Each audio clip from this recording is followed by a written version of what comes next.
una ronda más, después tenemos otra vez la posibilidad de tomar algo. Entonces, hemos visto solamente en la primera parte la introducción, ¿no? Que es importante porque nos podemos desviar fácilmente del camino y que es muy importante tener una base. Ahora vamos a ver la necesidad de interpretación, ¿vale? Este es el primero.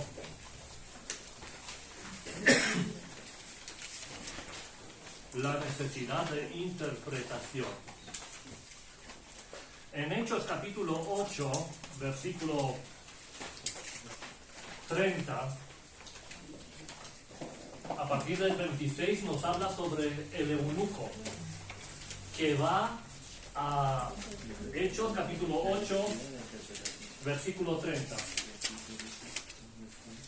El eunuco va a Jerusalén para adorar y se compra un libro del profeta Isaías y vuelve para casa.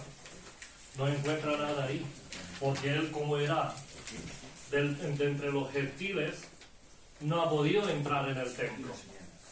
Los gentiles no podían entrar, solamente los judíos, y solamente los hombres entraban hasta un cierto lugar, y solamente el sumo sacerdote entraba, ¿no?, más allá, pero cada uno se acercaba de lo que podía. Las mujeres también tenían un lugar hasta donde podría entrar, ¿no? Entonces, él se compra este libro y vuelve a su casa. Y cuando vuelve, Felipe, que el Espíritu Santo le habla, vete, llega a este carro y háblale, ¿no? Él se acerca y acudiendo Felipe, le oyó que leía al profeta Isaías. Entonces, si le oía, significa que el eunuco, que era el tesorero de la reina Candace, ¿no? Entonces, él era alguien importante. Iba con su carro, y leía en voz alta. Entonces, nosotros tenemos que leer también en voz alta para escucharnos. Y así entendemos. Tenemos más, pero este dice, y acudiendo Felipe le oyó que leía al profeta Isaías y dijo, pero ¿entiendes lo que lees? Esa pregunta a veces a nosotros nos molesta. Cuando alguien te pregunta, ¿y entiendes tú lo que lees? Claro, yo tengo 20 años en la iglesia, claro, yo soy pastor, yo soy el grupo de alabanza, y nos molestamos de preguntas así, pero muchas veces no entendemos y nos quedamos en la ignorancia por no preguntar o por no decir, mira, esto no lo sé. Yo le decía siempre a los alumnos que este es el segundo seminario que hacemos, y a los primeros le preguntaba, le decía, mira, podéis poner cualquier pregunta, porque yo sé contestar a todas las preguntas. Así que, ¿sí? ¿Cómo? Digo, sí, yo tengo respuesta para todo. Sí, no lo sé. Entonces, es algo de humilde, es algo que a Dios le gusta decir, no lo sé. Hasta aquí he llegado. Entonces cada uno de nosotros cuando lee, cuando no entiende algo, tiene que decir, no lo sé. ¿Hay alguien que ha entendido más que yo? ¿Hay alguien que sabe más que yo? Puedo preguntar, ¿me puede aclarar a alguien? Pero cuando nos quedamos con un aire así, yo veía a los alumnos cuando ponían alguna pregunta, que alguno ponía una sonrisa así como, demasiado fácil. Pero sabía que me engaña. Para engañarme, él ponía una cara así de todo lo sabe, para no preguntarlo. Y yo le preguntaba justamente esto. Y no sabía. Porque quería fingir. Eso lo practicamos nosotros en el colegio cuando no quería, no quería que la profesora nos pregunte. Entonces, él dice, ¿pero entiendes lo que lees? A veces leemos la Biblia, somos cristianos de hace mucho tiempo. Yo, después de todos los papeles que os enseñé, las diplomas y 10 años de teología y escudriñar y tal, tengo cosas que todavía no entiendo. Y me maravillo de descubrimientos nuevos. Porque esa es la palabra de Dios, una fuente que no se termina nunca. Amén. Y aquí nos dice, ¿entiendes lo que lees? El siguiente versículo, el versículo 31, Hechos 8:31, él dijo, ¿y cómo podré si alguno no me enseñaré? Pero ese era alguien. Es como tú te vas al primer ministro de finanzas y le dices, mira, ¿cuánto es 1 por 1? ¿No? Puede que no lo sabe hoy día, pero dijo, ¿y cómo podré si alguno no me enseñaré? Y rogó a Felipe que subiese y se sentara con él. Entonces, es tan humilde este hombre, que es rico y tiene una fama y una posición, tan humilde que coge al Felipe, el evangelista, un judío pobre ahí, lo lleva en su carro y dice, explícame tú. Esa humildad tenemos que tenerlo nosotros. Por ejemplo, ¿por qué no participamos en los estudios bíblicos de los miércoles en las iglesias, los jueves? Porque lo sabemos todo. ¿Y qué pueden preguntar? No, yo lo sé. Pero tenemos muchas cosas que no lo conocemos. Entonces, el siguiente versículo dice, y el pasaje de la escritura que leía era este: como oveja a la muerte fue llevado, y como cordero mudo delante del que no trasquilla, y así no abrió su boca. Y empezó a hablarle sobre Jesús. Era de Jesús. El versículo 34. Respondiendo el eunuco, dijo a Felipe, te ruego que me digas, ¿de quién dice el profeta esto? ¿De sí mismo o de algún otro? Él leía algo del Antiguo Testamento, ¿no? Isaías es el profeta del Antiguo Testamento. Había una profecía.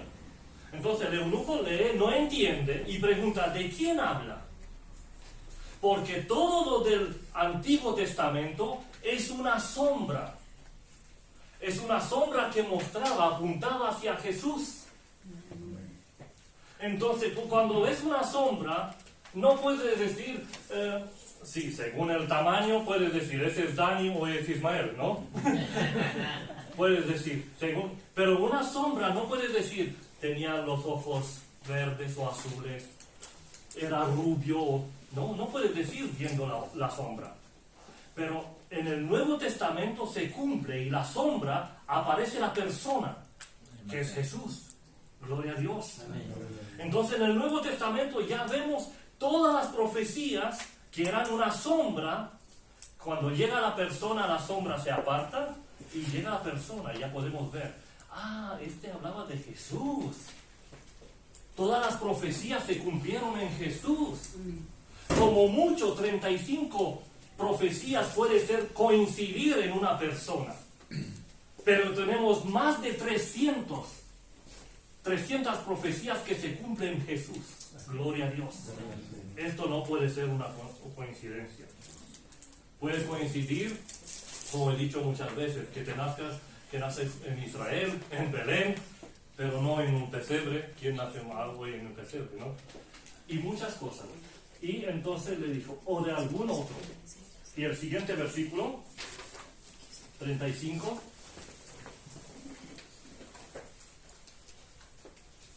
Entonces Felipe, abriendo su boca y comenzando desde esta escritura del Antiguo Testamento, de esa profecía, le anunció el Evangelio de Jesús.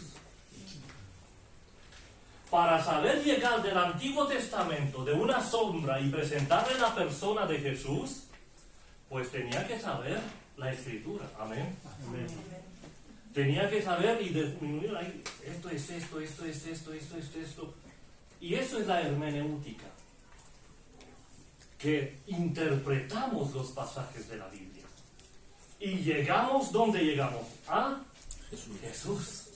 Amén. Amén. Por eso dice en Juan 5:39, hay un versículo muy bonito. Porque si algunos buscan en la Biblia, pero no lo encuentran a Jesús. ¿Has encontrado alguna persona así? Lee la Biblia, pero no lo ve a Jesús. Los sacerdotes, ¿no? Los fariseos no veían que todas las promesas, las profecías se cumplían. Ellos no veían. Y los tenían delante. Escudriñad las Escrituras, porque a vosotros os parece que en ella tenéis la vida eterna. Muy bien. Y ellas son las que dan testimonio de que a mí, de mí. Pues si lees la Biblia y no encuentras a Jesús, tienes, como he dicho, los ojos cerrados, la escritura cerrada, la mente cerrada. Todo está cerrado para ti. Y la escritura nos dice que tenemos que llegar, como Felipe llegó del Antiguo Testamento a Jesús, tenemos que llegar nosotros también. Amén. Amén. No, el Antiguo Testamento no vale para nada. Sí que vale. El conocimiento que Pablo tenía,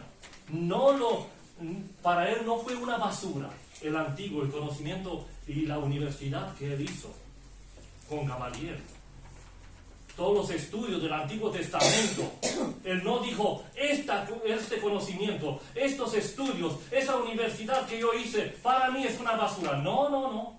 Él cogió todo el conocimiento del Antiguo Testamento y vio a Jesús en todo eso. Gloria a Dios.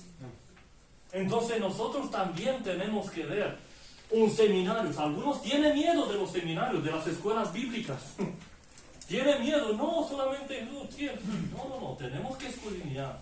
Amén. Amén. Entonces nos dice que dan testimonio de mí. Tenemos que encontrar en la escritura a Jesús. Y la Biblia nos dice que cada lector de la Biblia, el punto número 1, es cada lector de la Biblia es un intérprete. Todos de nosotros de aquí, cuando leemos la Biblia, somos teólogos. ¿Quieras? Y crees o no. Eres un teólogo cuando lees la Biblia. Y eres un intérprete. ¿Por qué? Porque tú lees un pasaje y lo entiendes de una manera y le das una interpretación. Pero nosotros todos tenemos que ser unánimes en el pensamiento. Y esto solamente el Espíritu Santo nos lo puede dar. Amén. Entonces, cada lector de la Biblia es un intérprete. El eunuco leía y podría darle 1000 interpretaciones a la profecía de Isaías, que hablaba sobre Jesús, pero él no sabía. Él podría decir, como ha dicho, ser sincero, ¿de quién habla? Pero podría darle él mismo una interpretación. Pero no le ha dado. No le ha dado. Él podría dar 1000 interpretaciones. Cuando los sacerdotes mandaron gente a Juan Bautista para preguntarlo, ¿quién eres? Para decirle a quién nos mandó. ¿Quién eres? ¿Eres el profeta? ¿Eres el Mesías? ¿Eres el Jeremías? ¿Quién eres? Juan Bautista podría tomar todos esos nombres, cualquiera de ellos, y los otros los creían. Pero él no se cogió ningún nombre que no era suyo. Y él dice, yo soy la voz. Yo soy la voz.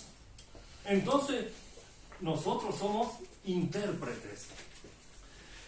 Esto sucede tanto si nos damos cuenta o no. La mayoría de nosotros nos inclinamos a creer que lo que entendemos es lo mismo que lo que el autor pretendía decirnos. Cada uno, no, yo tengo razón, esto lo quería decir. Yo entiendo esto de este pasaje. Y cada uno tiene su interpretación. Y esto lo vamos a ver. Inevitablemente abordando en el texto en relación con nuestra cultura, con nuestra experiencia, nuestra forma de entender la palabra y las palabras y las ideas. Cada biblista se acerca al texto de la Escritura con un bagaje de conocimiento e ideas teológicas preconcebidas.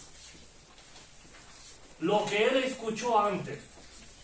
Hay algunos que vienen y dicen, en mi iglesia, mi pastor me enseñó esto. Y viene con su tradición de su iglesia, en mi país se hacía así. En mi ciudad se hacía así. Entonces son sus creencias preconcebidas. Si tú te acercas a la Biblia y buscas argumentos que sostenga lo que tú crees. Pero no tenemos que estudiar así. Tenemos que ver lo que dice la Biblia y yo me conformo con lo que dice la Biblia. Amén. Amén. Cuando buscamos la Biblia para tener nosotros un soporte, decir, a mí me gusta beber, o a mí me gusta irme de fiesta, o a mí me gusta tener 2 esposas, o a mí me gusta, ¿no? Entonces, buscar en la Biblia cosas, versículos que lo sostengan, ¿no? Que tengan un apoyo. Entonces nosotros no tenemos que leer así la Biblia, no tenemos que interpretarlo a nuestra manera y traer la enseñanza de la Biblia en nuestro terreno. Cada uno de nosotros es un intérprete. A veces inconscientemente introducimos en el texto lo que el texto no pretendía decirnos. El texto habla de algo y tú quieres meter ahí una cosa. Por ejemplo, en Juan capítulo 11, la resurrección de Lázaro, ¿no? Alguien predicó de ahí y predicó sobre el rapto. Entonces, sobre el rapto de ahí, de este pasaje, esto no dice nada. Entonces dio interpretaciones. María es el pueblo judío, Marta son los gentiles, Lázaro es la iglesia. Y entonces, ¿de dónde? Y hay muchos que espiritualizan todas las cosas. Y no es así. Y vamos a ver lo que es la alegoría, una metáfora, que es un proverbio, cuando tenemos que interpretar literalmente y cuando podemos darle un sentido alegórico. Y la Biblia nos dice que cada uno de nosotros es un intérprete. Después, toda traducción de la Biblia es un intérprete, una interpretación. ¿Vale? Si tenemos varias traducciones de la Biblia, cada una interpreta el original de una manera. El Antiguo Testamento y el Nuevo Testamento tenemos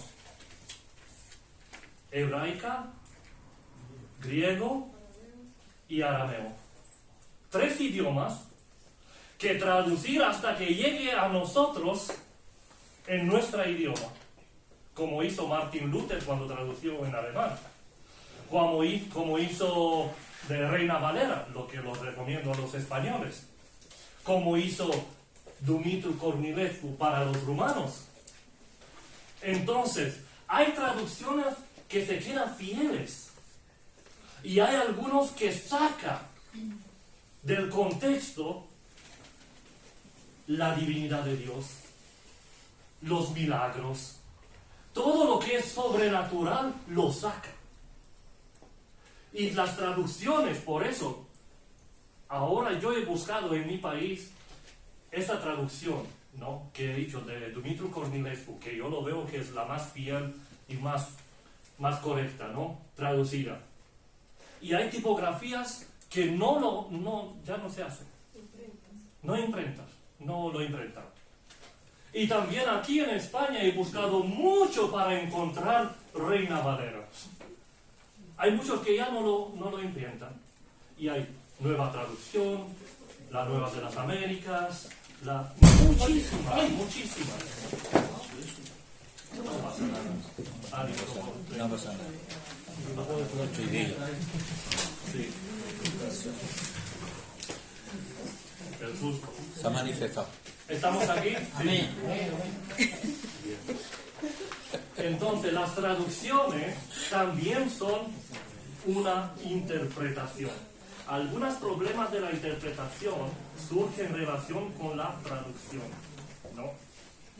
Por esta razón, la historia del pensamiento cristiano está en estrecha relación con el proceso de traducción de los textos bíblicos. Se ha tenido que pasar por 3 idiomas para llegar a nosotros, ¿no?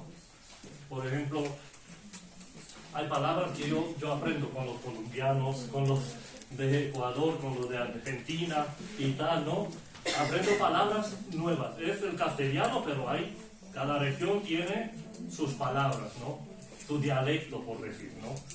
La base es castellano y todo lo demás pone, saca, ¿no? Entonces, cada palabra yo tengo que pensar quién me lo dice, con quién estoy hablando, para saber interpretarlo, ¿no?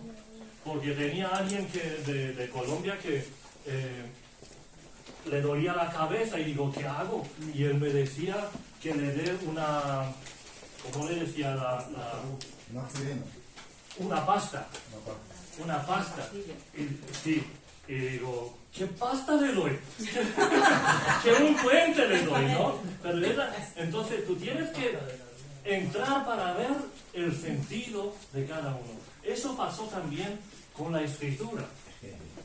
Que alguno se acerca y si no va en el tiempo atrás, no entiende para hoy día. Y la escritura nos dice también, por ejemplo, en Juan capítulo 1, versículo 1. Juan 1, 1.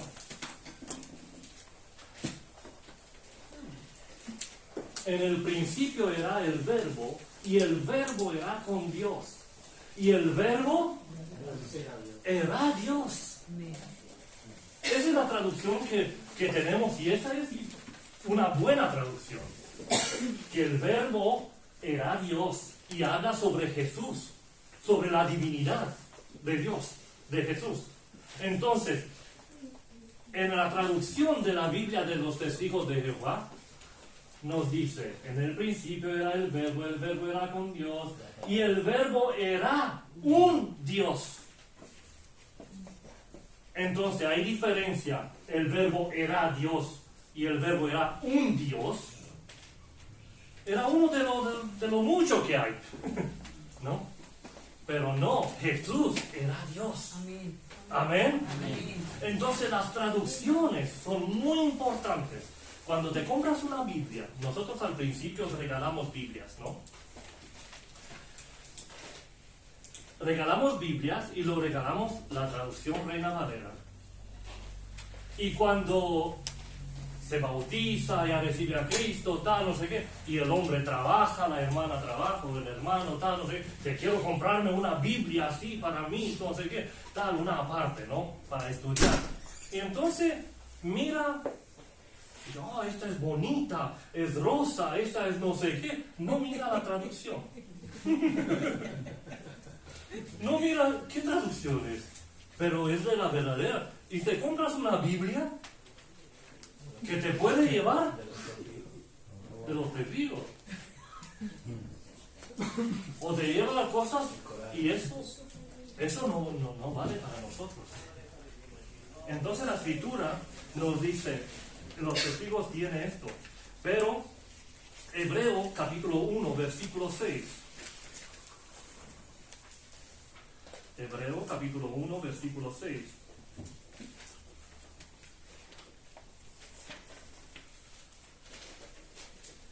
Y otra vez cuando introduce al primogénito en el mundo dice, adórenle todos los ángeles de Dios. Entonces ellos no tienen, para quitarle la divinidad y la adoración a Jesús, ellos no dicen adórale, ¿vale? Ellos tienen otras palabras para esto. Aquí le quita, en Génesis 1:2, le dice fuerza activa de Dios, la traducción. Entonces no es igual el Espíritu Santo con la fuerza activa de Dios, porque esta le quita. El Espíritu Santo es una persona. Amén. Amén. Amén. Ella tiene razonamiento, tiene sentimiento y tiene voluntad. Y eso lo encontramos. Y vamos a ver cuando vamos a estudiar con el pastor Samuel sobre la persona del Espíritu Santo en la neumonía. Entonces, Pastor Ismael. Perdón. Después, en Primera de Timoteo capítulo 4 versículo 1, aquí habla sobre la expresión inspirada. Pero el Espíritu dice claramente que en los postreros tiempos, y ellos tienen. Pero la expresión inspirada, ¿no? Es como en Hechos 1:8, cuando dice que vais a recibir un poder cuando va a venir el Espíritu Santo. Sí, viene la persona y la persona está con un poder. Pero no es un viento solamente. Hay símbolos, y no voy a entrar en esta parte que es de la doctrina del Espíritu Santo. Pero recibiréis poder cuando haya venido sobre vosotros el Espíritu Santo. No es una fuerza activa de Dios, no es la expresión inspirada, ¿vale? El Espíritu Santo es una persona, tiene razón, sentimiento y voluntad. Amén. Amén. Entonces, el Espíritu Santo, si os pasa algo por la cabeza, alguna pregunta y eso, lo apuntáis en la primera página, ¿vale? Por favor. Entonces, hemos visto, toda traducción de la Biblia es una interpretación. Tenemos que tener cuidado cuando nos compramos una Biblia, porque nos puede desviar del camino, nos puede quitar del camino de la verdad. Y sutilmente, porque le va a decir, pero dice de Dios, habla de Jesús, pero no le da el lugar correspondiente. Después, diversidad de géneros literarios tenemos en la Biblia. Y eso también tenemos que estudiarlo. Tenemos que ver. ¿Por qué? Uno de los aspectos más importantes del lado humano de la Biblia es que Dios se sirvió de la diversidad de géneros literarios de comunicación que disponían los escritores bíblicos, como narración histórica, genealogía, crónica, poesía, proverbios, oráculos proféticos, adivinanza, drama, parábola, epístola, apocalipsis, alegoría. Todo esto lo encontramos en la Biblia. Y si no lo estudiamos según el estilo literario que es, podemos llegar a herejías. Podemos interpretar muchas cosas que no son de la Biblia. Entonces, lo que debemos saber es que cada género literario debe interpretarse a su manera. Si es poesía, es poesía. Si es prosa, es prosa. Si es una epístola, lo estudiamos así. Pero no vamos a sacar principios de una narración. ¿Vale? Una narración relata algo, pero no hacemos principios. La poesía como poesía. La Sagrada Escritura es necesario aprender las reglas especiales que se aplican a cada forma literaria. Cuando tenemos que leer los salmos, es una forma, ¿no?, literaria. Podemos interpretarlo así. Cuando son las epístolas, el Apocalipsis también. Algunos no entran en Apocalipsis para estudiarlo porque dice, tantos animales voladores y cosas, o Ezequiel también, y se me pierdo, no sé cómo interpretarlo. Pero si estamos fieles a la interpretación hermenéutica, nos vamos a dar cuenta que es más fácil de interpretar, ¿vale? Y no vamos a conocer claramente todo, pero lo que es para nuestra salvación, Dios lo dejó muy claro. Amén. Amén. 4. Diversidad de interpretaciones. Un simple vistazo a la interpretación contemporánea de las distintas confesiones cristianas nos ayuda a ver una gran variedad de conclusiones doctrinales sobre el mismo pasaje. Leemos todos el mismo pasaje.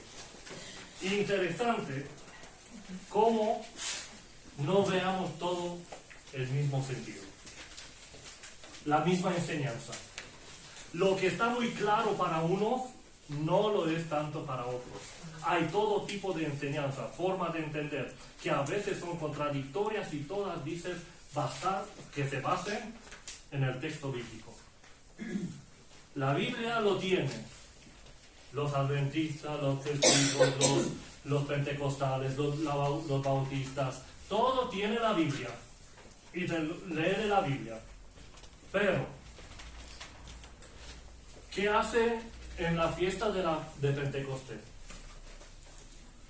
Todas las iglesias tienen que leer en ese día Hechos capítulo 2, ¿no? Cuando vino el Espíritu Santo sobre los apóstoles, ¿no? Y lo lee todos. Interesante que los pentecostales dicen, gloria a Dios, aleluya, y empieza a hablar en lenguas y todo eso. Entonces, ¿cómo lo hacen los bautistas? Leen los versículos y le dan vuelta. ¿Cómo lo lee un adventista? Le dan vuelta. Oh, eso ha sido para ellos, nada más. Para nosotros ahora no, se acabó con los apóstoles, con hablar en lenguas, con profetas, con todo esto, se acabó. Entonces, y leemos el mismo pasaje. ¿Por qué no interpretamos todos igual? Por ejemplo, distintas enseñanzas recibimos de el bautismo de los niños. La Iglesia Ortodoxa, Católica, bautiza a los niños. Y nosotros bautizamos los adultos.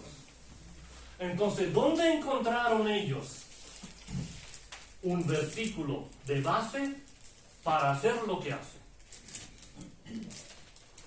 Se imagina, lee entre líneas en Hechos capítulo 10, cuando Pedro va a la casa de Cornelio y le está predicando y dice que toda su casa, ¿no?, estaba ahí, los amigos y todos los familiares. Y ellos piensan que entre todos debería estar un niño por ahí. ¿No? Entonces, si todos se llenaron del Espíritu Santo y todos los bautizaron, entonces los niños también se llenaron del Espíritu Santo y también los... Entonces, ¿qué edades serán ahí? No pone la Biblia. No te dice la Biblia. Pero nosotros podemos hacer un estudio hermenéutico, exegético, para ver que para bautizarte tú tienes que confesar con tu boca, arrepentirte. Por ejemplo, en Mateo capítulo 3, versículo 6, para el bautismo tú necesitas soltarlo con tu boca, ¿vale? Y dice, y eran bautizados por él en el Jordán. Juan Bautista, ¿no? Hablamos de él. Confesando sus pecados. Pues un bebé no puede confesar. No puede decir, yo soy pecador, ¿no? Yo he pecado, quiero bautizarme, bautízame. ¿No? Entonces, él no puede ser. El versículo 8 del mismo capítulo. Haced pues frutos dignos de arrepentimiento. ¿Qué frutos podría traer un niño?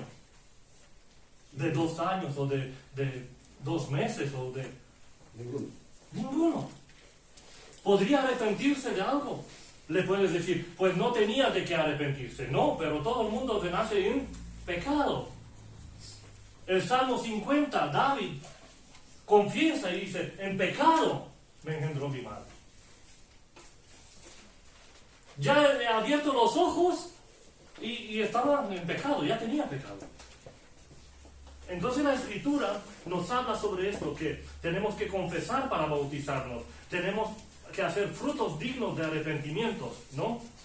Hechos capítulo 2, versículo 37, Hechos 2:37, nos habla también que algunos recibieron la palabra, la predicación, y dice, al oír esto se compungieron en corazón, y dijeron a Pedro y a los apóstoles, a otros apóstoles, varones hermanos, ¿qué haremos? Tenemos que hacer algo, cambiar, versículo 38. Pedro les dijo, arrepentidos y bautícese cada uno de vosotros en el nombre de Jesucristo, para perdón de los pecados. Él le dijo, esa es la receta. Tienes que seguir estos pasos. ¿Quieres? Pues sí, porque decidieron solo. Tenía conocimiento. La razón. Entonces la Escritura nos habla sobre esto. La seguridad, por ejemplo, de la salvación. Y son iglesias, por decir, pentecostales, de la misma creencia, porque antes había solamente un tipo de católico, solamente un tipo de bautista, solamente un tipo de testigo de Jehová, solamente un tipo de pentecostal, solamente un tipo. Pero ahora hay miles de tipos de pentecostales. Unos que bailan, otro que hace esto, otro que hace esto, otro que hace esto. Y dicen, ¿de cuál fue? Y aquí nos dice el versículo, Primera de Corintios capítulo 9, 27. Porque uno dice, ¿se puede perder la salvación si no velas? Si no te guardas hasta el final, si no luchas hasta el final. Porque el Apocalipsis dice, a quien venceré. A quien venciere. Quien venciere, le voy a dar, lo voy a hacer, ¿vale? Entonces, aquí nos dice Pablo, sino que golpeo mi cuerpo y lo pongo en servidumbre, no sea que, habiendo sido heraldo para otros, yo mismo venga a ser eliminado. Pues, ¿qué significa eliminado? Vamos a ver. Fuera del fuego, ya está. Si preguntamos a un del día de hoy, no. Le dice, si eres eliminado, ¿qué pasa? Que esto sabe mucho de fuego, ¿no? Si eres eliminado, ¿qué pasa? Ya está. Hasta luego, Lucas. Entonces algunos te dicen, no, tengo 6 vidas más. Pero nosotros sabemos que el hombre vive una vez y después viene el juicio. Entonces solamente una vida tenemos. Y tenemos que tener cuidado porque el Pablo, que trabajó tanto, hemos hablado domingo en la iglesia sobre Pablo, sobre la humildad que tenía él. Que él dijo, no soy digno de ser llamado apóstol. Y después yo soy como un abortón. Abortivo. ¿Perdón? ¿Es peor o es? Entonces, aprendemos todo. Entonces él dice, yo mismo venga a ser eliminado. Ahora os dais cuenta del curso de hermenéutica, ¿no? La interpretación. Tienes que hablar correcto. Gracias. Entonces, seguridad de la salvación, pérdida de la salvación. En el Salmo 50 también, 51, David también dice, no quites de mí tu gozo, no quites tu espíritu de mí. No. Devuélveme el gozo de la salvación, ¿no? Entonces, tenía miedo. Yo he trabajado mucho, he hecho mucho, pero si no me quedo firme hasta el final, entonces, como algunos cuando dicen, yo me bauticé y ya está, puedo hacer lo que sea, porque voy a ser salvo. Entonces, Pablo le dice, ¿qué hacemos? ¿Pequemos para que se multiplique la gracia? Porque ellos sabían que Pablo le decía, mira, donde hay mucho pecado, hay mucha gracia. Se multiplicó la gracia. Y él dice, pues la solución es pecar más para que venga más gracia. Y dice, no. Si nosotros hemos muerto para el mundo, ¿cómo vamos a vivir para el mundo? ¿Cómo vamos a dar nuestras manos, nuestras piernas para vivir en pecado? Entonces, ¿veis la interpretación? ¿Cómo te deja? Cuando tú tienes esta enseñanza que puedes perder la salvación, eres más cuidadoso. Soy más cuidadoso cuando sé que puedo ser eliminado. Si no me quedo firme, si no tengo la buena enseñanza, si no escudriño la escritura, si me dejo que cada uno venga y que me ponga en mí. No. Nosotros no somos el cubo de basura de nadie. Para que venga y que ponga ahí, pom, y nosotros, dame todo, que me lo trague. No. Porque es nuestro destino eterno. Amén. Entonces, el Evangelio de la prosperidad nos dice Juan 16:33. Juan 16:33. Cuando te habla sobre la prosperidad, te habla que no vas a tener dolor de cabeza, de financia, de nada. ¿Vale? Y aquí nos habla, estas cosas os he hablado para que en mí tengáis paz. En el mundo tendréis aflicción, pero confiad, yo he vencido al mundo. Aquí nos habla claramente, si nos convertimos y venimos a Jesús, vamos a tener aflicciones. Ese es uno, y hay muchísimos. En Hechos capítulo 14, versículo 22, también nos habla sobre tribulación, confirmando los ánimos de los discípulos, exhortándoles a que permaneciesen en la fe y diciéndoles, es necesario que a través de muchas tribulaciones entremos en el reino de Dios. ¿Por qué pone es necesario? Cuando te da libertad, el libre albedrío, ¿vale? Yo creo que esa es la maldición, el libre albedrío, cuando te deja elegir, porque no sabemos elegir. Eso pasó con la primera pareja en el Edén y pasa con nosotros también. Y dice, es necesario que a través de muchas tribulaciones, a veces lo pedimos nosotros a gritos, que Dios nos pase por tribulaciones, porque no nos quedamos. En nuestra iglesia he dicho muchas veces, ¿qué hago? ¿Oramos más para que Dios os dé trabajo y os dé salud o no? Porque como tenéis salud y tenéis dinero y trabajo, ya no os veo. Entonces como que las personas piden a gritos muchas tribulaciones para que entren en el reino de Dios. Porque las tribulaciones nos ponen de rodillas. Nos ponen de rodillas. Esta es la enseñanza. Yo puedo pasar muy lindo, así, fino por la vida, si obedezco. Me puedo librar de muchas cosas en mi vida. Pero cuando soy rebelde, cuando voy como quiero yo, pues lo pido a grito. Como los niños, quédate ahí, no pongas la mano ahí, no, va. Y se lo lleva. ¿Y cómo le dices? Tú te lo has buscado, ganado. Tú te lo has buscado.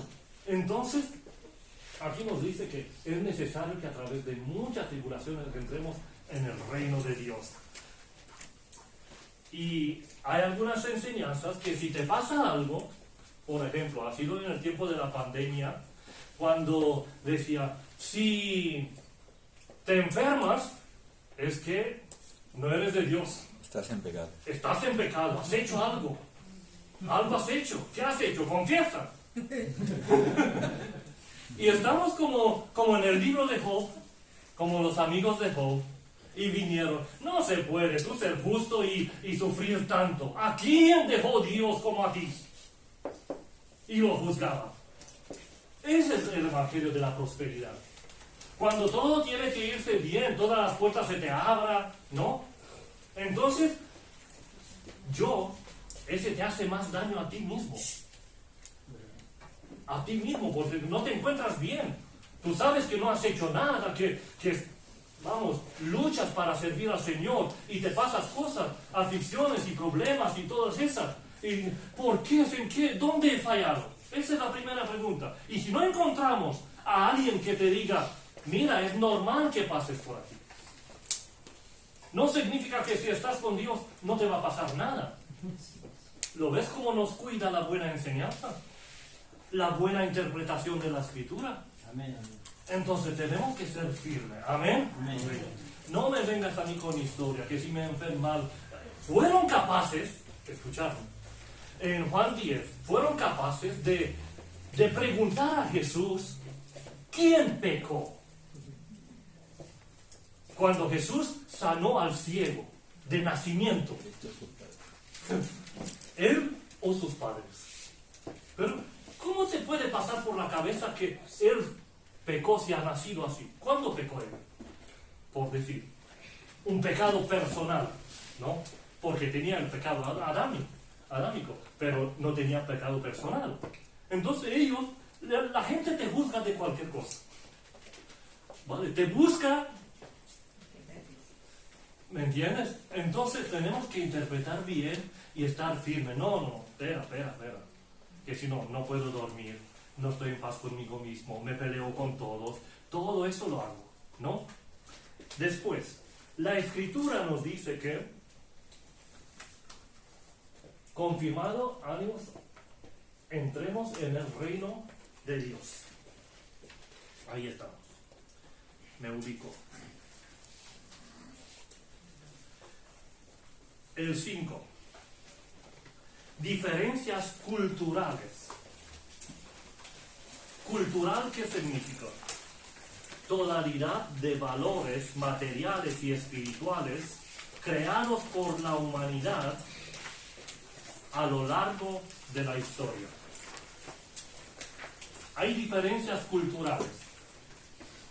Cuando hablamos de diferencias culturales es ideologías actuales, como pensaban los judíos, los griegos. Es un poco para pasearnos por las calles de Jerusalén. Irnos hace 2000 años atrás y pasearnos por ahí a ver cómo hablaba la gente, qué costumbres tenía, ¿no? La gente.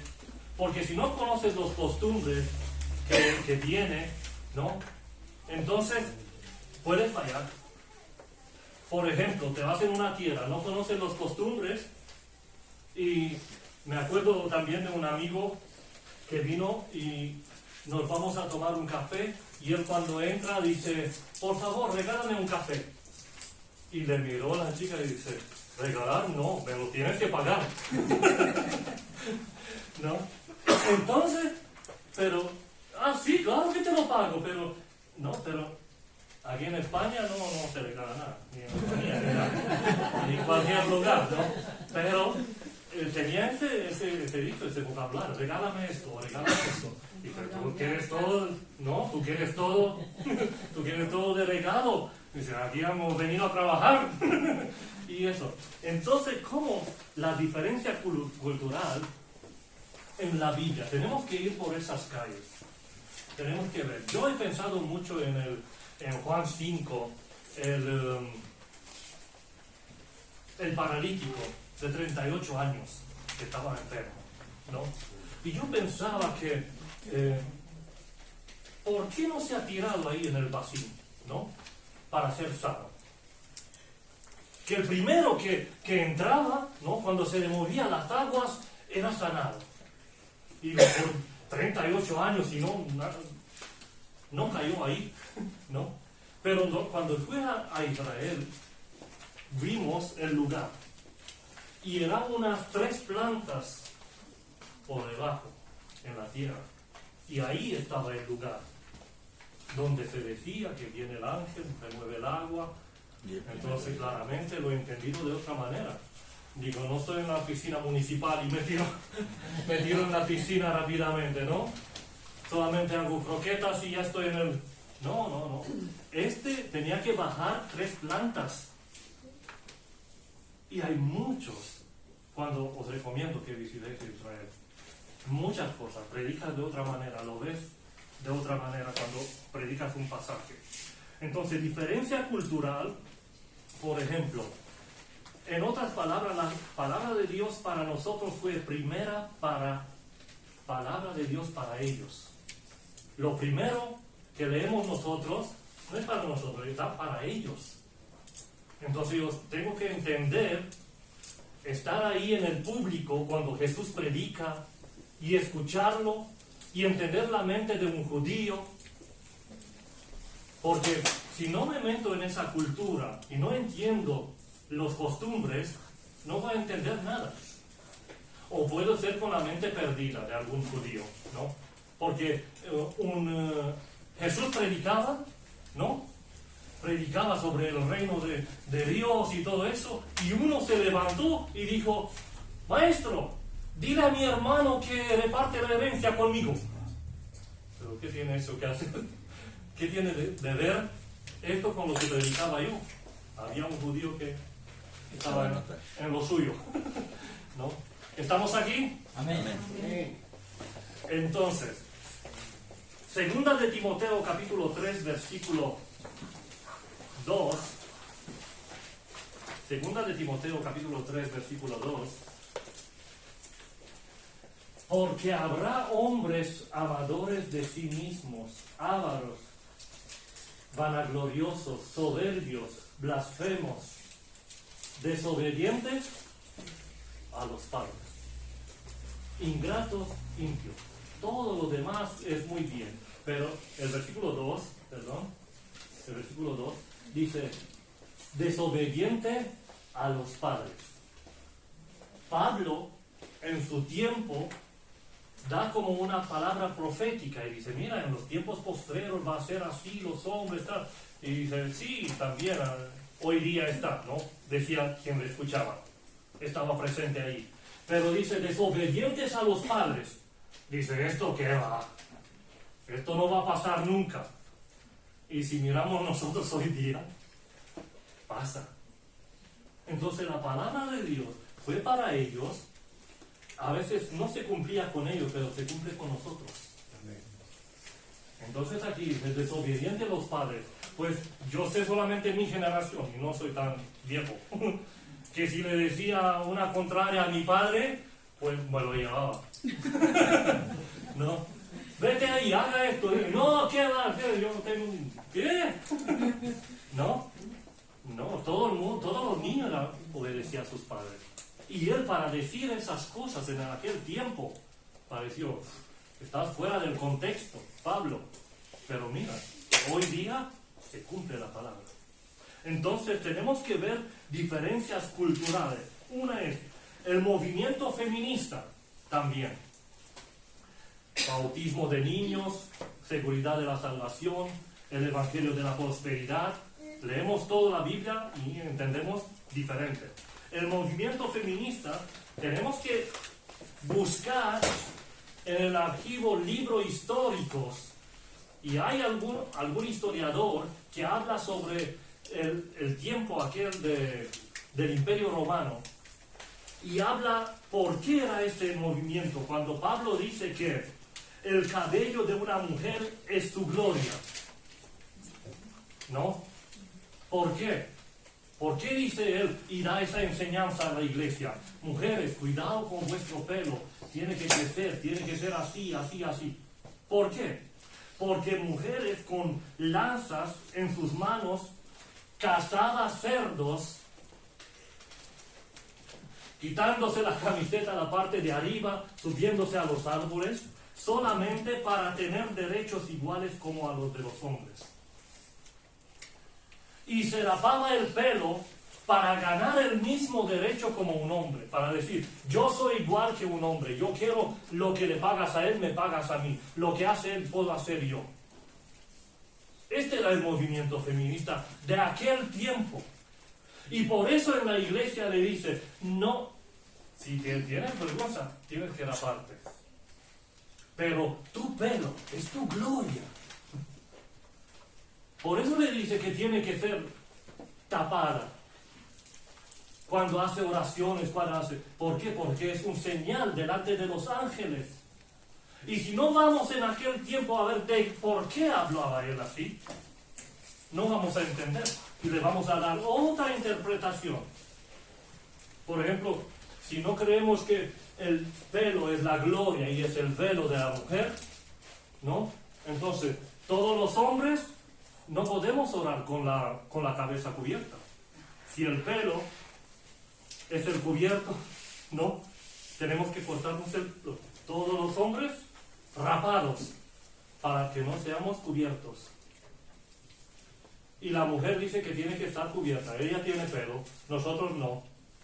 Pero no se refiere a otro como un señal de autoridad. Eso lo entendemos. Si vamos ahí, si lo dejamos así, no entramos más, pues he leído yo y mi pelo es mi velo. Pero no. Aquí nos dice que tenemos que ir en historias. Irnos ahí y ver lo que dice. Hacer la hermenéutica correcta. Y no es un cristiano lo que dice. Lo dice un inconverso, un histórico mundano. Entonces, nos paseamos por las mismas calles. Tenemos que retroceder en el tiempo. ¿Vale? El largo periodo de redacción de la Biblia. Pero antes de eso, en las diferencias culturales, vamos a ver, por ejemplo, ese me gusta, que hay en Juan las 7 palabras que dice Jesús, yo soy, ¿no? Y en Juan 8, capítulo 8, versículo 12, él dice, yo soy la luz del mundo. ¿Por qué? ¿Qué sentido tiene que Jesús se levante y que dice, yo soy la luz del mundo? Vale, muy bien. El mundo está en pecado, el mundo está en la noche espiritual, puedo decir yo, ¿no? Leer entre las líneas. Pero aquí nos dice que las mujeres llegaban solamente al patio del templo.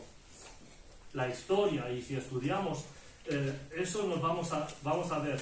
Ellos estaban en la fiesta de las luces, cuando Jesús se levantó y dijo, yo soy la luz del mundo. Pasaron los 8 días de las fiestas, y en tiempo de esas fiestas, ellos celebraban que Dios los guió a Israel con fuego de noche y un nube de día, ¿no? Y ellos celebraban esa luz, ¿no? Y tenía una menorá, tenía ahí con 7 brazos, grandísima, lo ponía ahí en la ciudad y lo encendía. 8 días estaba encendida. Pero cuando Jesús entró ahí en el patio de las mujeres, el menorá estaba apagado. Y él entra ahí, mira el menorá y le dice, yo soy la luz del mundo. Wow. ¿Tiene otro peso? Mirando la gente, los judíos, mira, esa es la luz, recordamos, celebramos que Dios nos guió por el desierto y tal, no sé qué. Y lo celebraba 8 días y apagaba. Pero de repente viene Jesús y mira al menorá y dice, yo soy la luz del mundo. Wow.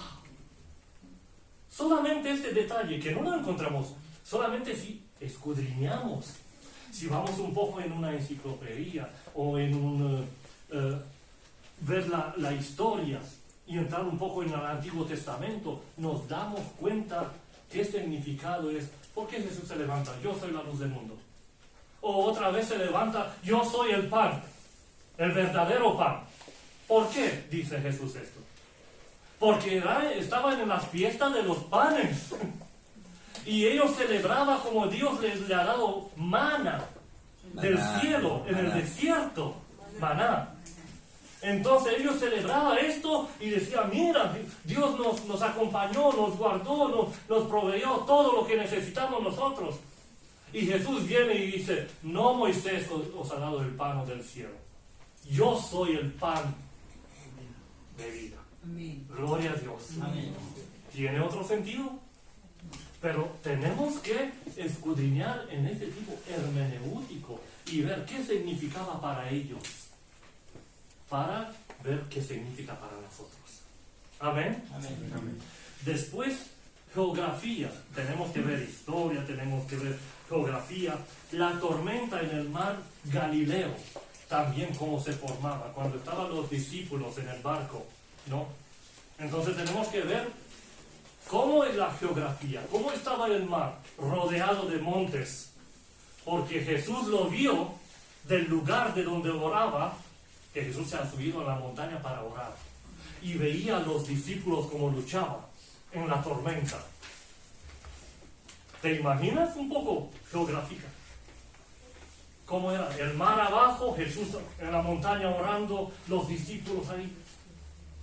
Entonces, si conoces geografía de Israel, si vas un poco y andas por las calles de ahí, te vas a dar cuenta que lo vas a mirar con otros ojos. Amén. ¿Estás conmigo? Amén. Amén. Entonces, después historia, cuando Pilato, ¿por qué Pilato dio para que Jesús sea crucificado? Los sacerdotes lo tenían a Pilato comiendo de sus manos. Pilato, para dominar ahí, para ser el juez, ha hecho muchos compromisos. Y los judíos lo conocían todo, los sacerdotes. Y decía, si no, de aquí viene esa frase, si no nos los das y no lo crucificas, le vamos a decir al César. Entonces, como lo tenía amenazado a Pilato, le decía, fíjate que nosotros sabemos todo de ti, todo lo que haces aquí. Si no haces lo que te decimos nosotros con Jesús, le vamos a decir a Pilato que no eres, que estás contra él. Cuando escuchó sabía los compromisos y que su vida está en peligro, le dio. Se lavó las manos. Este es el sentido. Vale, yo no puedo salvarlo. ¿Por qué? Porque estoy metido en muchos compromisos y me pierdo mi silla. Entonces me lavo las manos y hagáis lo que queráis con él. Ese también es un punto que si no conocemos estos detalles de la historia, no nos damos cuenta cómo puede manipular unos sacerdotes a Pilato. ¿Cómo puede Pilato decir, sí, haga lo que queráis con él? No, porque Pilato era una autoridad. Tenía fuerza, tenía ejército, tenía todo. Y no pasó nada. Entonces, estas son las diferencias culturales que tenemos que entrar y verlo. 6. El largo periodo de redacción de la Biblia. Biblia se escribió a lo largo de 1500 años, de Moisés a Juan el apóstol. ¿Vale? Durante este periodo se pasa del uso del hebreo al arameo y más tarde al griego. Entonces, 1500 años que se escribió y pasa por 3 idiomas, y cada uno para tener el original empieza a traducir, ¿no? Y hemos hablado sobre las traducciones, como pierde la esencia, le quita la divinidad, quita los milagros. Por ejemplo, del milagro de multiplicar los panes y los peces, ¿no? Alguien lo interpreta que cada uno tenía pan y pez en su ropa. Y cuando Jesús dijo, vamos a sentarnos a comer, cada uno sacó lo suyo y comió. Así comieron todos. ¿Algunos creen esto? O como dijo una anciana, mira, yo creo todo lo que dice la Biblia. Y le dice, no creo solamente que a Jonás lo tragó un pez grande. Yo creo si ponía que Jonás tragó un pez grande, lo creía también. Ella estaba tan convencida de la verdad que es en la escritura y que no miente. Y decía, si decía que Jonás tragó un pez grande, yo lo creía. ¿No? Entonces, el largo periodo de redacción de la Biblia es también una influencia. Por ejemplo, si nosotros hacemos, cuando éramos jóvenes, ¿no? Niños, jugaba y yo le decía al de al lado, le decía una palabra, el otro le decía al otro, el otro al otro, el otro al otro. Y después de 10, el otro decía, ¿qué he dicho? Y sabía una palabra que no sabía qué es, ¿no? ¿Por qué? Porque se transmitía de uno en otro y se perdía el sentido de la palabra. Entonces nosotros tenemos que ver que el tiempo también contó mucho. 7. La naturaleza contextual y divino-humana de la Biblia. La Biblia es a la vez humana y divina también. Divina porque Dios la inspiró, humana porque se sirvió de escritores humanos para redactar el mensaje sagrado.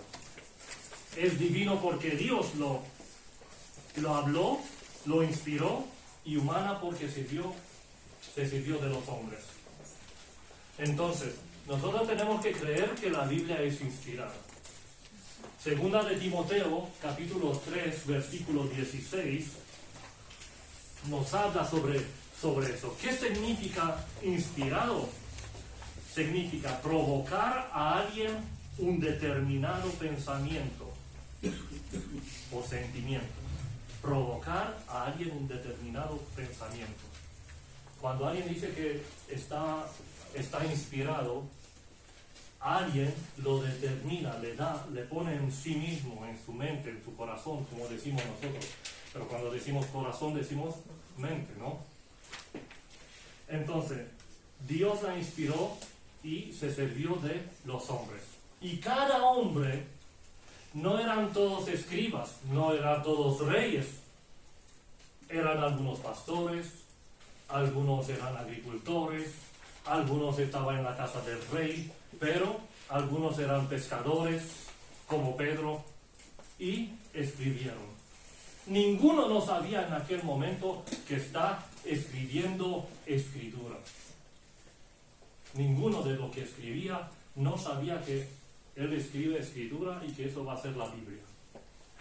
Todos escribieron, después se juntaron todos los libros y se juntaron más de lo que tenemos nosotros. ¿Cuántos libros tiene la Biblia? 66. ¿Y el antiguo? 39. Y el nuevo lo que queda, ¿no? Entonces, fueron muchos más. La Biblia ortodoxa tiene 14 libros canónicos, no canónicos, apócrifos, sí, que son 14, ¿vale? Que no entraron, no pasaron el filtro de los que pusieron la Biblia juntos, porque la Biblia, cuando se formó, tenía que pasar algunos filtros, tenía que ver de quién viene, qué trata, qué edifica, histórico y todo eso. Y no pasaron. Pero ahora, mira que sale la epístola de Judas Iscariote, ¿no? Iscariote. Salió esa de dónde? O salió de Tomás, o salió más, que no entraron en el canón. Cuando decimos que algo es canónico, es que entró y pasó todos esos filtros. Entonces, aquí nos dice que el largo de periodo de redacción de la Biblia, tenemos que mirar los idiomas y todo eso. La naturaleza contextual, divino-humano, el hombre puso su pensamiento. Por ejemplo, hay los andaluces, hay los valencianos, hay los de Madrid, ¿no? Extremadura y todas esas comunidades. Cada uno tiene una forma de hablar, ¿no? Entonces, Dios utilizó la forma de cada uno. No a todos lo pusieron a hablar en valenciano, por ejemplo. Hay algunos andaluces que no lo entiendes qué dice, ¿no? Cuando te habla. Pero Dios lo usó con su forma de hablar. Al otro lo usó con su forma de hablar.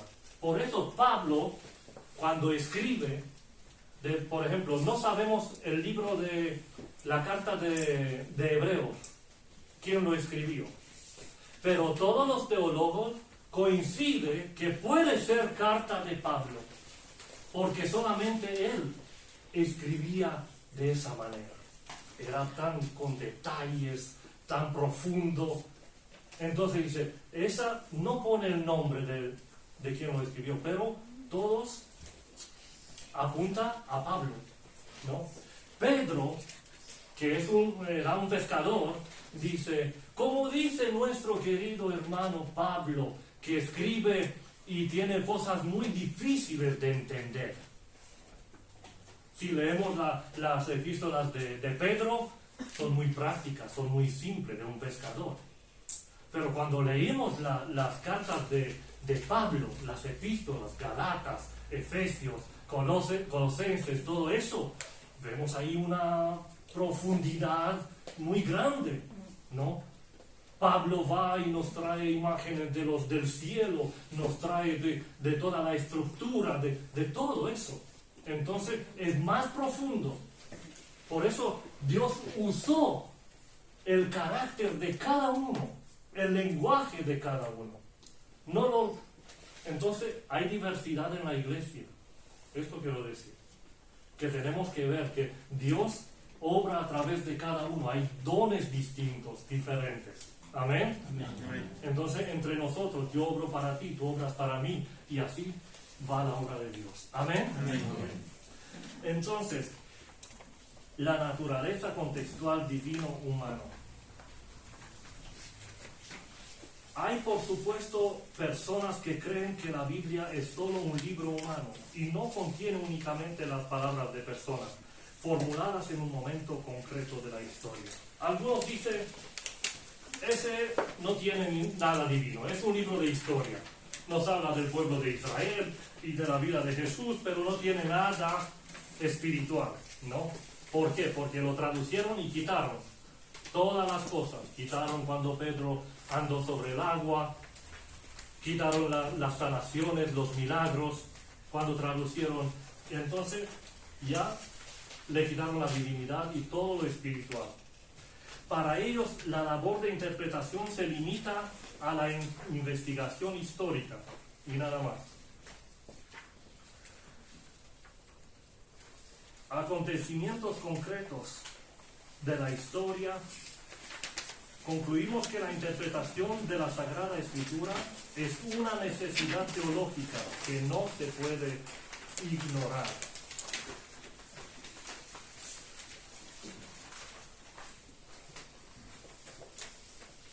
¿Vale?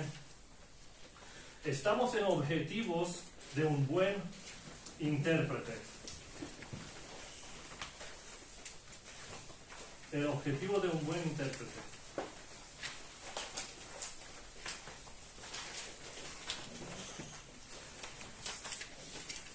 En el proceso de estudio bíblico, un buen intérprete se esforzará por alcanzar dos objetivos principales cuando estudiamos.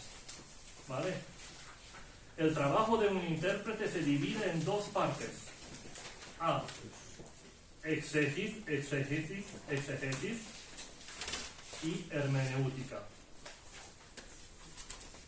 La exégesis, y voy a traducir ese término, intenta descubrir cuál era la intención original de la palabra de la Biblia.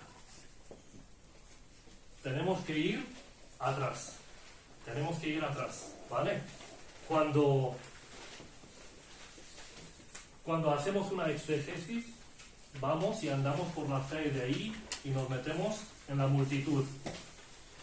Cuando hacemos la hermenéutica, pretende arrojar luz sobre el significado de la Biblia para ahora y aquí.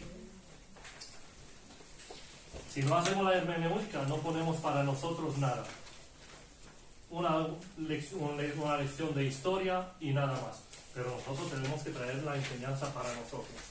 La exegesis responde a la pregunta, ¿qué querían decir? Y la hermenéutica responde a la pregunta, ¿qué debemos entender hoy? Amén. Hacemos otro descanso y seguimos. Es un maratón. No sé si estamos acostumbrados.